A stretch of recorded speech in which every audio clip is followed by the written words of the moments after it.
Okay students, अब हमने करना है नेफ्राइटिक सिंड्रोम। नेफ्रोटिक सिंड्रोम हमारा कवर हो गया है। Now we are coming towards nephritic syndrome. Nephritic नाम के आखिर में आ रहा है आइटिस, ठीक, इट इंडिकेट्स इन्फ्लेमेशन। सही। अब नेफ्रोटिक सिंड्रोम और नेफ्राइटिक सिंड्रोम का अगर हम बेसिक फ़र्क देखेंगे तो नेफ्रोटिक और नेफ्राइटिक की डेफिनेशन में ये फ़र्क है कि नेफ्रोटिक सिंड्रोम में क्या होती है, इन्फ्लेमेशन ऑफ द ग्लोमेरुलस है, ठीक है, और नेफ्रोटिक सिंड्रोम में क्या है, डीरेंजमेंट ऑफ ग्लोमेरुलर वॉल, ठीक।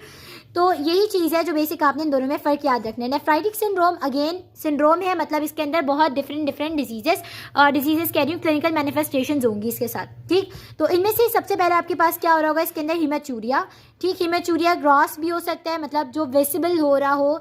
बेसिकली हिमेचूरिया क्या होता है, यूरिन के अंदर ब्लड अगर आ रहा है, ठीक है, तो वो ग्रॉस भी हो सकता है और माइक्रोस्कोपिक। माइक्रोस्कोपिक का मतलब है वो आपको खुद नज़र नहीं आता यूरिन में, जब यूरिन एनालिसिस करवाया जाता है, डीआर करवाया जाता है, तो उसमें पता चलता है कि देयर इज हिमेचूरिया, ठीक। सेकंड क्या है कि हिमेचूरिया के साथ साथ एजोटीमिया हो सकता है, ठीक है। एजोटीमिया मैंने आपको बताया था क्या होता है, ब्लड यूरिया नाइट्रोजन रेज होता है, ठीक। इसके अलावा आपको क्या मिलता है, हाइपर टेंशन मिलती है, ठीक है, हाइपर टेंशन होती है, और प्रोटीनूरिया हो सकता है, लेकिन कैसा प्रोटीनूरिया होता है, नॉन नेफ्रोटिक रेंज में, ठीक है। नॉन नेफ्रोटिक रेंज का मतलब है less than 3.5 grams per day, ठीक है।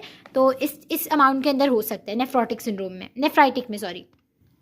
सही है। अब रॉबिन्स में जो हमें दिया हुआ है वो ये इन्होंने क्या दिया हुआ है, एक आपके इसकी हेडिंग में नेफ्राइटिक सिंड्रोम में आपको एक पढ़ना है अक्यूट प्रोलिफरेटिव ग्लोमेरुलोनेफ्राइटिस, ठीक, और दूसरी जो चीज़ पढ़नी है वो पढ़नी है आपने आरपीजीएन। अब आरपीजीएन अगेन ये एक अलग डोमेन है, बहुत इसके अंदर 3 फर्दर कैटेगरीज हैं, और ये आरपीजीएन किसी भी एक कैटेगरी में, अगर हम इसे नेफ्राइटिक में पढ़ रहे हैं तो ये चीज़ इसके लिए क्या नहीं होगी, अप्रिशिएबल नहीं होगी कि हम इसके साथ पढ़ें, ठीक, क्योंकि ये चीज़ एक बिल्कुल ही सेपरेट चीज़ है, ये एक कह लो एक सिंड्रोम टाइप ही है, ठीक है।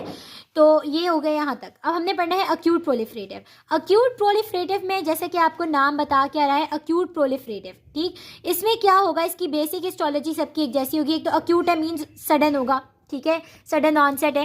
प्रोलिफरेटिव का मतलब क्या है कि जितने भी सेल्स आपके ग्लोमेरुलस के हमने जो अब तक पढ़े, ठीक है, एक तो हो गए ग्लोमेरुलर सेल्स, ठीक है, जो कैपिलरी के एंडोथीलियम वगैरह के सेल्स हैं, फिर आपके पास हो गए मीजेंजियल सेल्स, सही, एपिथेलियल सेल्स, तो ये सारे सेल्स प्लस ल्यूकोसाइट्स, ठीक है, ये सब क्या कर जाएं, प्रोलिफरेट कर जाते हैं, ठीक है। जैसे कि आपने इन्फ्लेमेशन में पढ़ा है ना, कभी भी इन्फ्लेमेशन होती है तो वहाँ पे क्या होता है, इन्फ्लेमेटरी चेंजेस आते हैं, तो इसमें आपको वही इन्फ्लेमेटरी चेंजेस नजर आएंगे, ठीक है।